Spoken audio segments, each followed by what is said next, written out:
Hello everybody, how are you doing? This is MD Tech here with another video.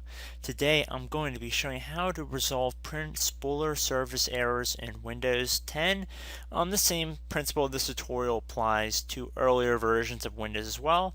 Basically, we're going to be going over if your print spooler service has stopped working and you might receive a pop-up indicating that. So in this tutorial I'll be showing how to set that up. So a lot of times the error message will actually read that you can't add a printer or you can't access a printer because the spooler is not running, and it might ask you to restart the printer spooler or restart your computer. And if the later does not work for you guys, I'm going to be showing how to hopefully resolve this by actually following along with what it's asking us to do. So we're going to jump straight into it. So we're going to start by heading over to the Start menu, and we're going to type in Services. Should be listed right above Desktop App, so you want to left click on that.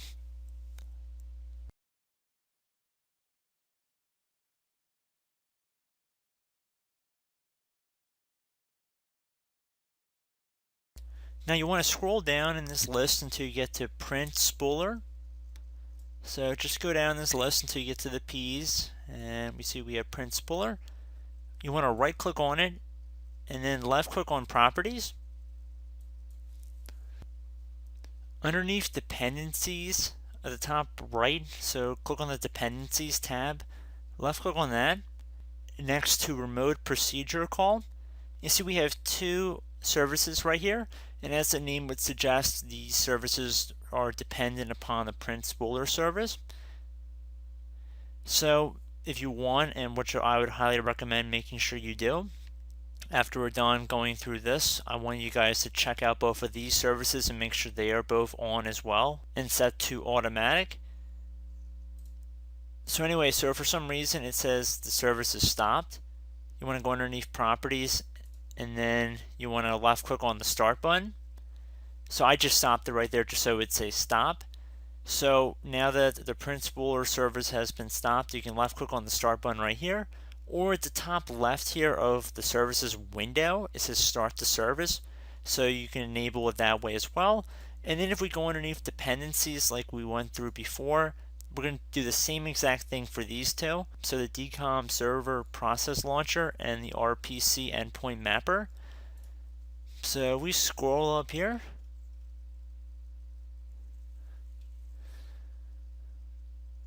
Sure enough, we have a DCOM Server Process Launcher right here. Make sure this is also running as well. So if you have to go and right click on it and then Properties, make sure that it is running and set to automatic. The same would go for the RPC Endpoint Mapper.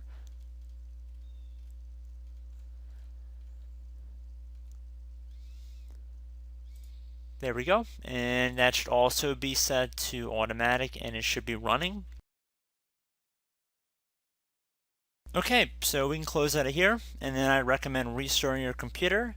If you still get the same error alert, I'm going to be going through another workaround for you guys. Now, I believe this more or less applies to users of 32-bit versions of Windows. I don't know how effective it would be on a 64-bit machine, so just keep that in mind. But still, there's a decent subset of the population that is running 32-bit versions of Windows. So this could definitely be applicable to many viewers of this video. So we're going to start by heading over to the Start button here, and we're going to type in System.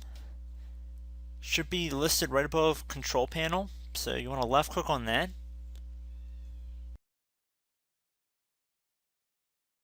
This window looks pretty much the same that it has since Windows 7 or even Windows Vista for that matter.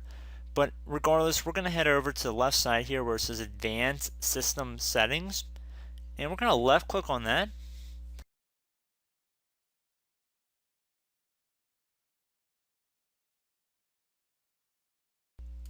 So you want to go up to the Advanced tab at the top. So underneath the Advanced tab, you want to left click on the first Settings button right underneath Performance, Visual Effects, Processor Scheduling, Memory Usage, and Virtual Memory. So left click on the Settings button right here. Now navigate over to the Data Execution Prevention tab at the top right. So basically what the data execution prevention is, it's designed to prevent bad programs from running on your computer. However, in some cases this could be messing up your print spooler service. So we're going to turn it on for all programs and services except those that I select, and this will open up the exceptions window for us to edit. So we're going to just left click on this add button right here. So we're already underneath System 32, which is good. I'm glad they direct us to that right away. So we want to scroll down until we get to Spool SV. So it's not going to say Print Spool. So I want you guys looking for that. So we're going to just keep scrolling down here.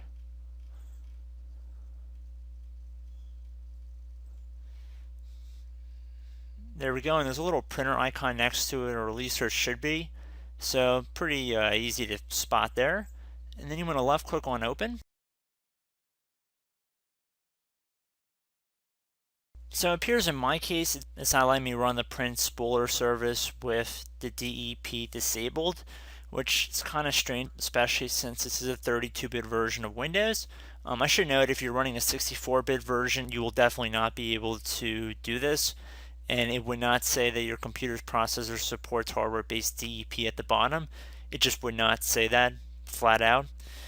And then once your exception was put in here, assuming you were successfully able to do this alternative method, you would just left click on apply and OK.